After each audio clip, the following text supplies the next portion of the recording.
सबसे पहले नैनीताल से बड़ी खबर आपको बताएंगे। यहां पर धारी ब्लॉक के दीनी तल्ली गांव में आज सुबह गुलदार ने एक महिला पर हमला बोल दिया। गुलदार के हमले में महिला की मौत हो गई। ग्रामीणों की सूचना पर पहुंची फॉरेस्ट और पुलिस की टीम ने शव को पोस्टमार्टम के लिए भेजा है। आक्रोशित ग्रामीणों ने गुलदार को पकड़ने की मांग की है।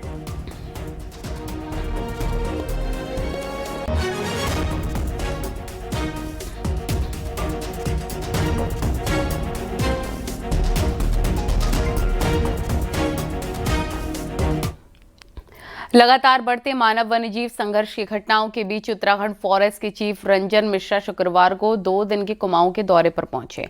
हल्द्वानी पहुंचे फॉरेस्ट चीफ ने कुमाऊं के फॉरेस्ट अधिकारियों के साथ एक अहम बैठक की है। इस दौरान उन्होंने मानव वन्यजीव संघर्ष और फॉरेस्ट फायर को लेकर विभाग के द्वारा की जा रही तैयारियों की समीक्षा की। उन्होंने कहा कि मानव वन्यजीव संघर्ष से केवल इंसान की जानकारी और जागरूकता ही उसे बचा सकती है। फॉरेस्ट कर्मचारियों के साथ साथ अगर आम लोगों को भी ये जानकारी हो जाए तो संघर्ष की घटनाएं काफी हद तक रुक सकती हैं। जैसे अभी हमारा मानव वन्यजीव संघर्ष है और फॉरेस्ट फायर का अभी सीजन शुरू होने वाला है, जो इंटेंसिवली होना है।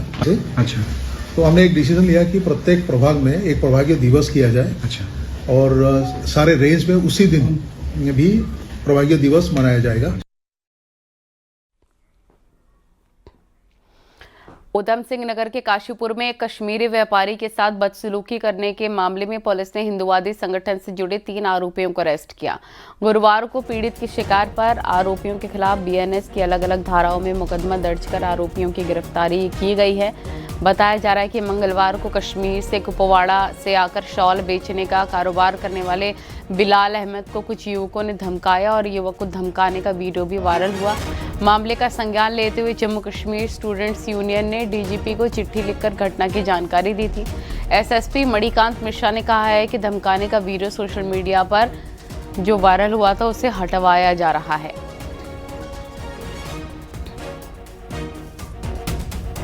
काशीपुर क्षेत्र में कश्मीरी शॉल विक्रेता के साथ मारपीट एवं धमकी से संबंधित मामला पुलिस के संज्ञान में है। प्रकरण को गंभीरता से लेते हुए कोतवाली काशीपुर में मुकदमा अपराध संज्ञा 517/25, धारा 191(2), 115(2), 351(3), 352, 304, 62, 292 एवं 126(2) बीएनएस के अंतर्गत पंजीकृत कर नियमानुसार कार्रवाई की जा रही है। अंकिता मर्डर केस में कथित तौर पर नाम घसीटे जाने से आहत होकर बीजेपी प्रदेश प्रभारी दुष्यंत गौतम ने अपना बयान जारी किया। गौतम का कहना है कि एक साजिश के तहत उनको बदनाम करने वालों पर मानहानि का मुकदमा तो होगा ही, कानूनी कार्रवाई भी की जाएगी। गौतम का कहना है कि अगर उनके खिलाफ एक भी सबूत मिला है तो वो सामाजिक राजनीतिक जीवन से संन्यास ले लेंगे। साथ ही कहा है कि मैंने होम सेक्रेटरी को भी लेटर लिखा है, जो कि भ्रामक बातें सामने आ रही हैं उसकी जाँच होनी चाहिए। इस प्रकार से मीडिया में, सोशल मीडिया में लगातार ये वीडियो चल रही है कि जहां से शुरू हुई है उसकी इंक्वायरी होनी चाहिए, उस व्यक्ति से तथ्य लेने चाहिए, उस तथ्य की प्रामाणिकता देखनी चाहिए। सब चीज के लिए मैं तैयार हूं, लेकिन जो भी लोग ये भ्रम फैलाने का काम कर रहे हैं, मेरी छवि को धूमिल करने का काम कर रहे हैं, मैं उनको आगाह करना चाहता हूं। इसकी सबकी जांच की जाएगी। मैंने होम सेक्रेटरी को भी लेटर लिखा है, पत्र लिखा है। इन सब की जांच भी की जाएगी और मूलतः जिस व्यक्ति ने ये षड्यंत्र रचा है उस पर कानून कार्रवाई भी की जाएगी और मानहानि का मुकदमा भी करूंगा। उसके बावजूद भी मैं जनता और समाज से बोलना चाहूंगा, मेरे विरोध में भी एक भी शब्द, एक भी कोई कार्य ऐसा दिखता हो, उसको सबूत के साथ आप पेश करेंगे तो मैं अपने राजनीतिक जीवन से भी, सामाजिक और धार्मिक सभी जीवनों से संन्यास ले लूंगा। देहरादून में अंकिता भंडारी मामले को लेकर यूथ कांग्रेस ने प्रदर्शन किया। कांग्रेस कार्यकर्ताओं ने बीजेपी महानगर ऑफिस के बाहर प्रदर्शन किया। वहीं मौके पर मौजूद पुलिस ने कांग्रेस कार्यकर्ताओं को बीजेपी के महानगर कार्यालय पहुंचने से रोका है।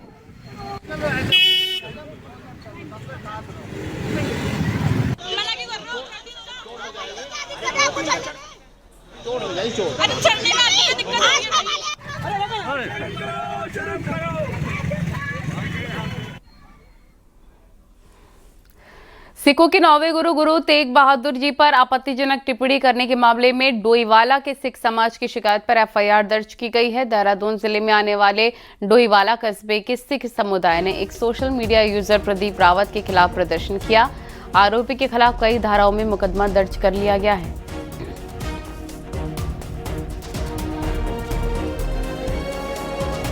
सिख धर्म ने हमेशा ही सनातन धर्म की रक्षा करता है। ना कहूं अब की ना कहूं तब की, अगर ना होते गुरु गोविंद सिंह तो सुन्नत होती सबकी। ये जो बयानबाजी फेसबुक पे कर रहा है, अगर ये सिख गुरु ना होते, मैं तुझे भी बता देना चाहूं इस टिप्पणी करने वाले को कि सुन्नत तेरी भी हुई होती।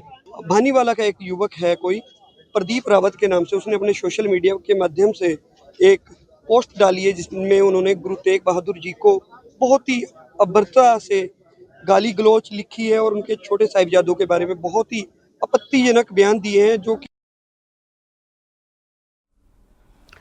देहरादून में आयोजित वीर बाल दिवस के मौके पर मुख्यमंत्री पुष्कर सिंह धामी गुरुद्वारा श्री गुरु सिंह सभा आड़त बाजार पहुंचे। उन्होंने वीर साहिबजादों को याद करते हुए कहा कि नन्हे वीरों ने धर्म परिवर्तन स्वीकार करने के बजाय मौत को मंजूर किया, जो ये साबित करता है कि सर्वधर्म और राष्ट्रीय स्वाभिमान की रक्षा के लिए उम्र की तो कोई सीमा ही नहीं होती है, जिससे आने वाली पीढ़ियां कभी भुला नहीं सकती। सीएम धामी ने कहा कि उन्होंने सर्वोच्च बलिदान दिया है। जब हम दूर से सोचते होंगे या कभी विचारते होंगे, लेकिन अगर हम बहुत गहराई में जाएंगे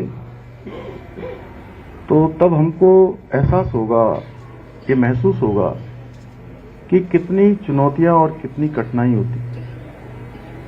जब 9 साल के बच्चे को, 6 साल के बच्चे को जिंदा दीवार में चुन दिया गया, ईंट गारे पत्थर रख दिए गए, लेकिन उनके मुंह से आह भी नहीं निकली।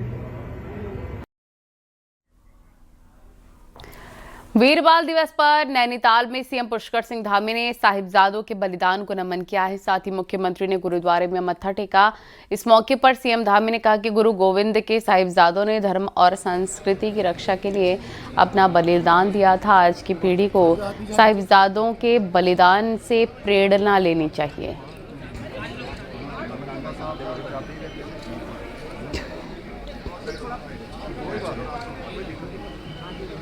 और इससे पहले नैनीताल में CM Pushkar Singh Dhami morning walk पर निकले। इस दौरान मुख्यमंत्री ने लोगों से मुलाकात कर उनका हालचाल जाना है और सरकार की योजनाओं के बारे में फीडबैक भी लिया है। इसके साथ ही मॉर्निंग वॉक के दौरान पुलिस और प्रशासन के अफसरों के साथ शीतकालीन यात्रा और न्यू ईयर मनाने पहुंचने वाले पर्यटकों की सुविधा के लिए की गई व्यवस्थाओं और ट्रैफिक प्रबंधन की समीक्षा की गई। इस दौरान सीएम ने पार्किंग, बेहतर ट्रैफिक मैनेजमेंट और रूट प्लान तैयार करने के निर्देश दिए हैं।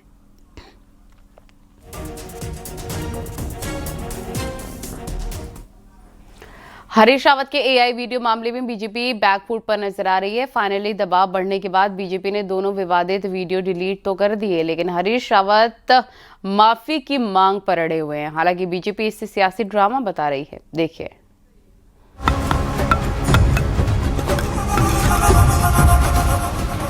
ये है वो एआई जनरेटेड वीडियो जिसे लेकर हरीश रावत ने बीजेपी के खिलाफ मोर्चा खोल दिया था।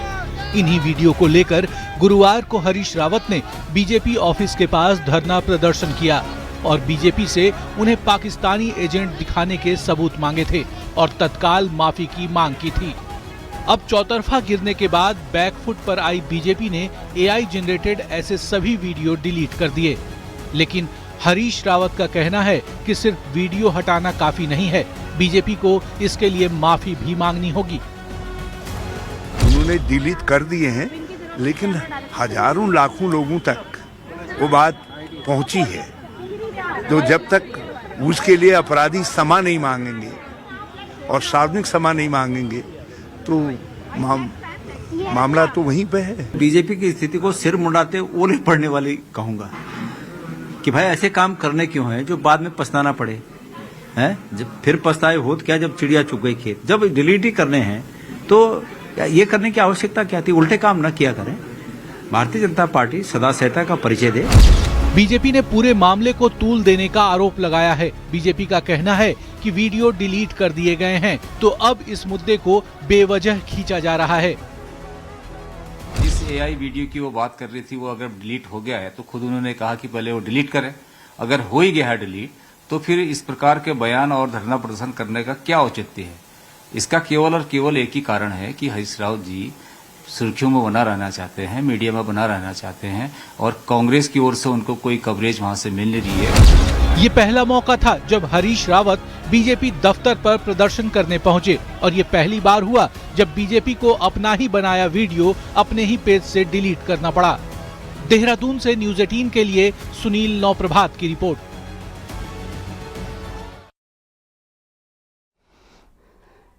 उत्तराखंड में आज रात से मौसम बदलने का अनुमान जताया गया है। मौसम विभाग का कहना है कि ऊंचाई वाले इलाकों में बर्फबारी हो सकती है। राज्य में पश्चिमी विक्षोभ की एंट्री हो रही है। वहीं पर मौसम विभाग ने यह भी अनुमान जताया कि 30, 31 दिसंबर और 1 जनवरी को निचले इलाकों में बारिश और ऊंचाई वाले इलाकों में बर्फबारी हो सकती है।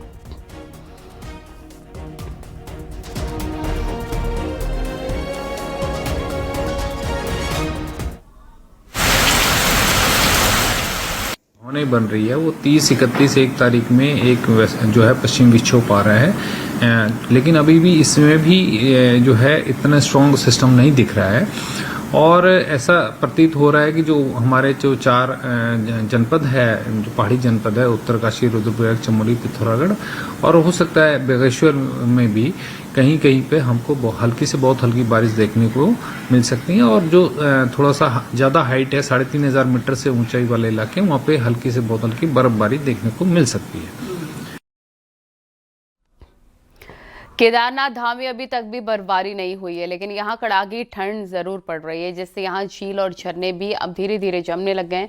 बता दें केदारनाथ धाम में दिसंबर माह में बर्फबारी देखने को मिली थी, लेकिन इस बार बर्फबारी देखने को नहीं मिल रही है और इलाके में ठंड भी नहीं इतनी अच्छे से पड़ रही है, सूखी ठंड पड़ रही है। कड़ाके की जो ठंड पड़ रही है उससे आसपास के इलाकों में लोगों को दिक्कतें हो रही हैं।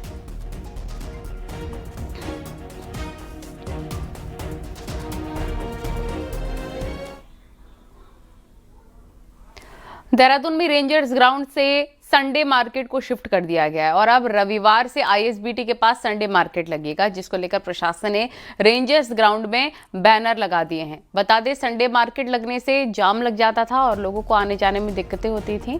इसके बाद लोग संडे मार्केट को शिफ्ट करने की मांग कर रहे थे। इसको देखते हुए प्रशासन ने संडे मार्केट को शिफ्ट करने का फैसला लिया है।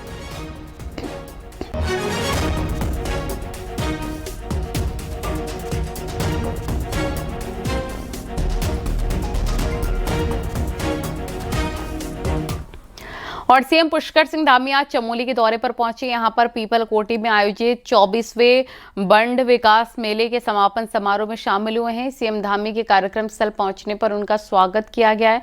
मुख्यमंत्री ने मेले में लगाए गए स्टॉल्स का निरीक्षण किया, लोगों से बात की। इस दौरान सीएम ने लोगों को संबोधित करते हुए कहा कि सरकार की योजनाओं का लोगों को लाभ मिल रहा है।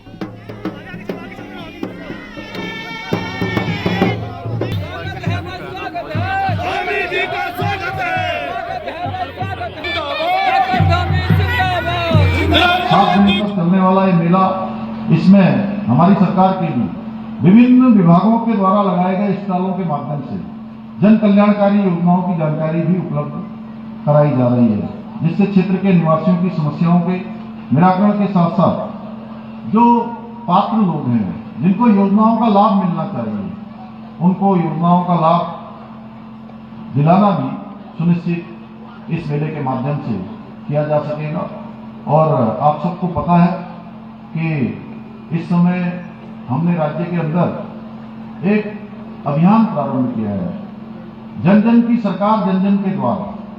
और इस अभियान के माध्यम से हम सभी सीमांत क्षेत्र, गांवों के क्षेत्र, दूरस्थ क्षेत्र, पर्वतीय क्षेत्र, ऐसे क्षेत्रों में हमारा पूरा प्रशासन के सभी प्रशासनिक विभाग पहुंचकर हर न्याय पंचायत के स्तर पर समस्याओं का समाधान कर रहे हैं। उत्तरकाशी में यमुना घाटी और टॉन्स के जंगलों में भीषण आग लग गई है और कंसेरू हुडोली, मोरी, मियागाड़ और खरसाड़ी में जंगल धधक रहे हैं। आग से वन संपदा को भी काफी नुकसान हो रहा है। इसके साथ ही जंगली जानवरों की जिंदगी पर भी खतरा मंडरा रहा है। पूरे इलाके में धुआं और धुंध छाई है। हालांकि वन विभाग आग बुझाने की कोशिशों में जुटा हुआ है।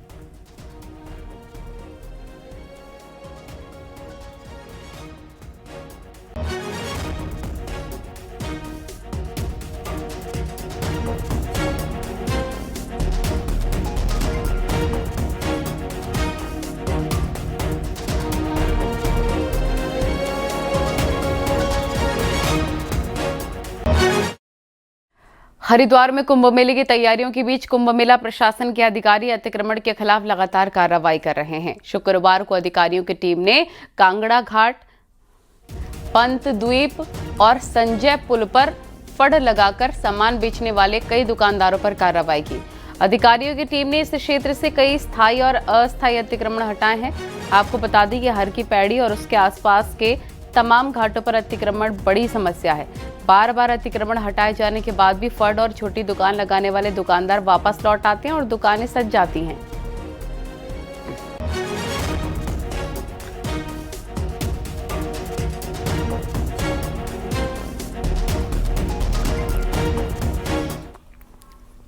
उत्तराखंड में भारत नेपाल के बीच सैकड़ों किलोमीटर का खुला बॉर्डर है। इस बॉर्डर पर आवाजाही के लिए भले ही दर्जनों पैदल पुल हों, लेकिन गाड़ियों के लिए सिर्फ एक ही पुल है।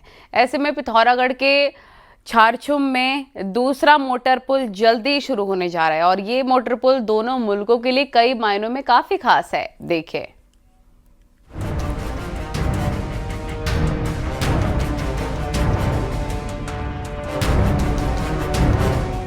उत्तराखंड में बनबसा के बाद भारत और नेपाल को जोड़ने वाला दूसरा पुल वजूद में आने वाला है। इस पुल की मदद से दोनों मुल्कों के बीच गाड़ियों की आवाजाही हो सकेगी। गाड़ियों की आवाजाही होने से जहां दोनों मुल्कों के बीच व्यापार बढ़ेगा, वहीं पर्यटन को भी पंख लगेंगे। यही नहीं, बॉर्डर की सुरक्षा में तैनात एजेंसियों को भी ये पुल खासी राहत देगा। 2022 में इस पुल का काम शुरू हुआ था। इसे बनाने का टारगेट भले ही साल का रहा हो, लेकिन कछुआ चाल का नतीजा ये है कि अब ये अगले साल मार्च तक बनकर तैयार होना है। ये दोनों तरफ को पुलिस और कस्टम्स का थोड़ा काम बाकी है, क्योंकि उनको प्रीफैब इंफ्रास्ट्रक्चर कुछ बनाना तो चाहिए, क्योंकि ये तो कस्टम भी है और बॉर्डर भी है, तो इसीलिए वो काम भी हो सकता है, जल्दी ही काम हो सकता है।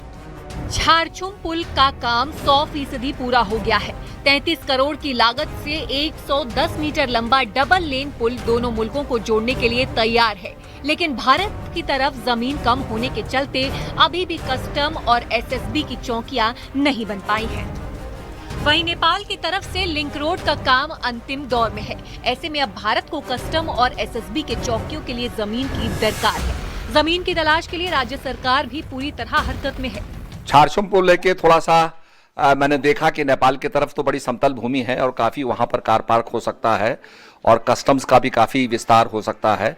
भारत की तरफ पुल जो है वहां जमीन नहीं है, तो उसके लिए हम लोग कुछ विचार कर रहे हैं कि कैसे उसका समाधान किया जाए। ये पुल भारत हो या फिर नेपाल, दोनों के बॉर्डर इलाकों के लिए एक मील का पत्थर साबित हो सकता है। इस पुल के जरिए लाखों की आबादी की राह तो आसान होगी ही, साथ ही दोनों मुल्कों के बीच रोटी बेटी के रिश्ते में मजबूती भी आएगी। बस इंतजार सिर्फ जमीन की तलाश का है, ताकि भारत अपनी चौकियां बना सके। न्यूज़ 18 के लिए पिथौरागढ़ से विजयवर्धन उप्रेती की रिपोर्ट।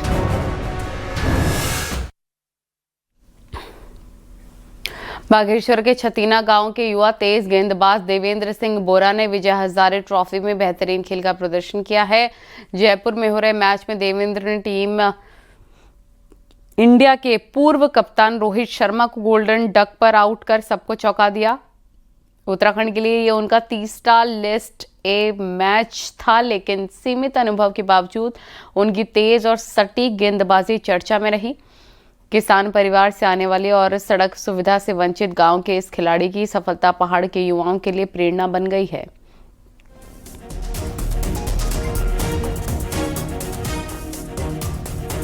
की बॉल और ये जो हमारे रोड मिक्स डामर होता है, ये इसको गला के प्लास्टिक की बॉल बनाया करते थे, क्योंकि पैसों का इतना अभाव था कि वो बॉल तक खरीदने के लिए उनके पास पैसा नहीं था। लेकिन उन्होंने फिर भी इस सब चीज़ को नज़रअंदाज करते हुए अपनी मेहनत और अपनी काबिलियत को प्रमुखता पे रखा। नहीं बल्कि पूरे बागेश्वर के लिए एक बड़ा हर्ष का विषय है कि आज देवेंद्र बोरा जो हमारे क्रिकेट एसोसिएशन ऑफ बागेश्वर का एक प्लेयर है और क्रिकेट एसोसिएशन ऑफ उत्तराखंड से जो अभी टीम में प्रतिभाग कर रहा है, वो जयपुर में मुंबई के खिलाफ उन्होंने एक शानदार प्रदर्शन करते हुए पहली गेंद पे ही जो है रोहित शर्मा का विकेट लिया है।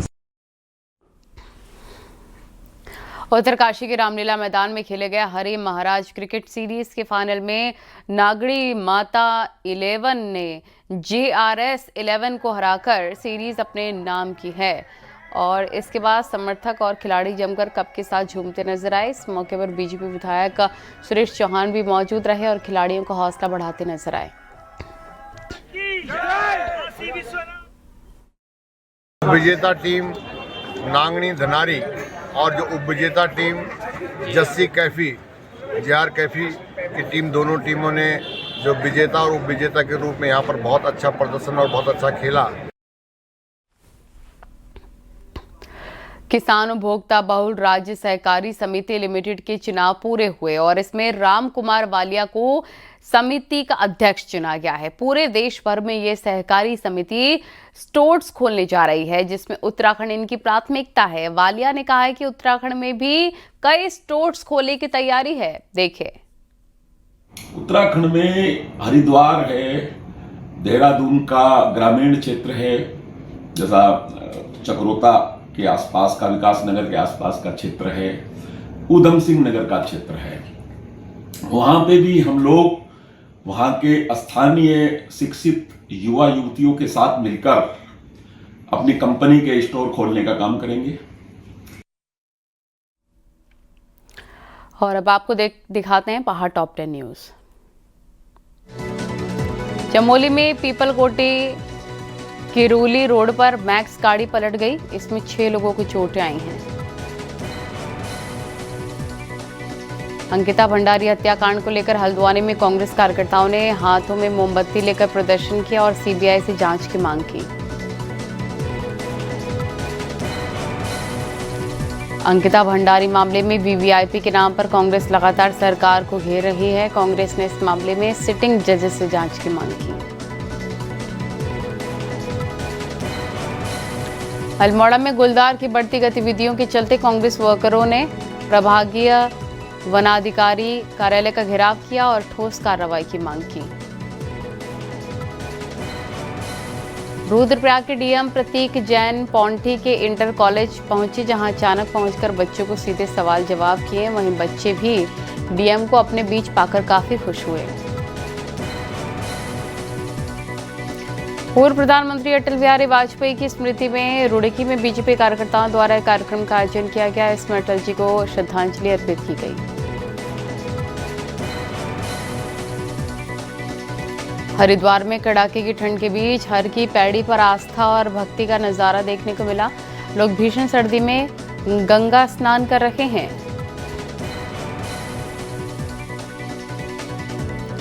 लैंडसडाउन में न्यू ईयर मनाने के लिए बड़ी संख्या में पर्यटक आ रहे हैं। इसको लेकर कोटद्वार पुलिस ने नया ट्रैफिक प्लान लागू किया।